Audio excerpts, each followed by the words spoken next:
Obviously, Njoku not going to be able to go. We know Jamar Chase not going to be able to go.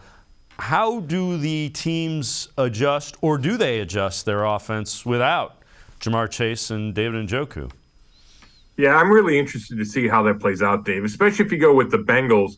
They run so much three wides. Like, they're almost exclusively in three wides. But without Chase, you still got T. Higgins, you still have Tyler Boyd, but there's no, like, extra receiver to step up into that third spot. Stanley Morgan, one of their guys, will be inactive tonight. He was ruled out. So, I mean, they have other receivers, so maybe they just try that. Or maybe they go more two tight ends, which, if you're the Browns, it would be an adjustment because I think you come out used to seeing or expecting three wides from the Bengals.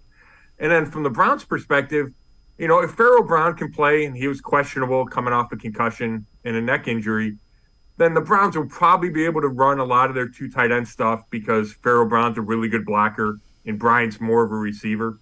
And then you could throw, if you call up Miller Forrestall from the practice squad, or you go guard Michael Dunn as your third tight end, you can make it work. But without Njoku, he's such a threat in both the run and the pass game that it seems like a week where you could go with more three wides, or even, I think more preferably is more Chubb and Hunt together in the backfield to compensate for not having your number one tight end. Yeah, that's kind of where I was going with it. This might be a situation where that's the best option. You get two of your better playmakers. Does it seem like, the touches for Kareem Hunt have been few and far between? Does it seem like they've kind of gotten away from him some to you? It seems that way to me.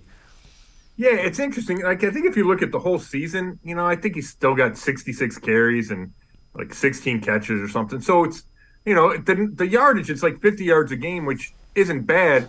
But the last 2 weeks, it hasn't been there. And it's like 9 carries for 16 yards or something. And I think 1 catch over the last 2 weeks, which is really uncharacteristic, right? You're used to seeing Kareem Hunt catch the ball. So I think they need to get back to that. I don't think there was any design to get away from him. I think that's just kind of how it worked. And then if you looked at the Baltimore game, the series he was up to get to be the number one back is Patrick Queen, the linebacker, shot through twice and gave him 2 big losses in the run game. And that really kind of messed up what the Browns were trying to do offensively. Then they went into a big lull.